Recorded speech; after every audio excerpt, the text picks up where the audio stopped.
Let me ask you something. Have you ever noticed how some people rise when you believe in them and others shrink when you don't? This is not coincidence. It's called the Pygmalion Effect, a psychological phenomenon where higher expectations lead to higher performance. In simple words, what we expect from others often becomes what they become. Let's understand this with a simple circle. First, you form a belief about someone. That belief changes how you treat them. Your treatment influences how they see themselves. How they see themselves affects how they behave, and their behavior reinforces your original belief, and the cycle continues. Let's look at a real life example. Imagine you are a basketball coach. First day of the season. Two new players join the team, Chris and Joe. Chris reminds you of a legendary player you admire. Joe reminds you of someone annoying from your past.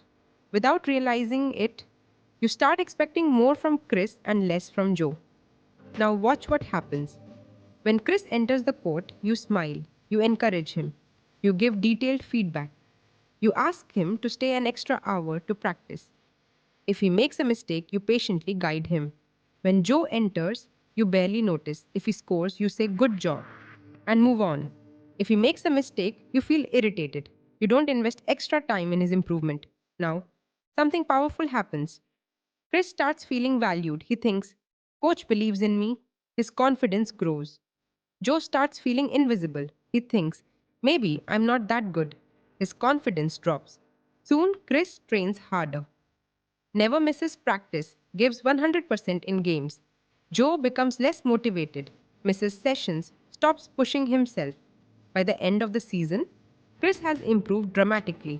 Joe has not. And you say, "I knew it from day one." But did you? Or did your expectations shape the outcome? This idea was tested scientifically by psychologist Robert Rosenthal. In one experiment, researchers told lab assistants that certain rats were specially bred to be very intelligent. Other rats were labeled as slow learners. In reality, all the rats were the same. But during maze tests, the intelligent rats performed significantly better. Why? Because the trainers unknowingly handled them with more care, patience, and encouragement. Then came the famous school study. Rosenthal, along with Lenore Jacobson, told teachers that certain students had exceptional potential. This information was completely random. Those students were average. But by the end of the school year, the gifted students showed significantly higher improvement in IQ scores. The only thing that changed was the teacher's expectation. Rosenthal later concluded, when we expect certain behaviors of others, we act in ways that make those behaviors more likely to occur. Humans are highly sensitive to social signals: tone of voice, body language, attention, encouragement. We unconsciously adjust our effort based on how others see us. If someone treats you like a leader, you start behaving like one. If someone treats you like you're incapable, you slowly shrink into that role. That is the power and danger of expectations. Here's the big question: if expectations shape performance, how do we avoid being limited by negative expectations? First, awareness. Recognize that someone else's belief about you is not your identity. Second, build self expectation. The most powerful version of the Pygmalion effect is when you apply it to yourself. If you constantly tell yourself, "I'm bad at public speaking," "I'm not good with money," "I'm average," your actions will follow that belief. But if you say, "I'm improving daily," "I can learn this," "I have potential," you will behave differently, and that changes outcomes. Third, become a positive Pygmalion for others.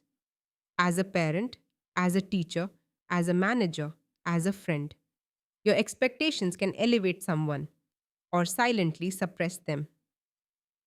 Choose wisely. The Pygmalion effect teaches us something powerful.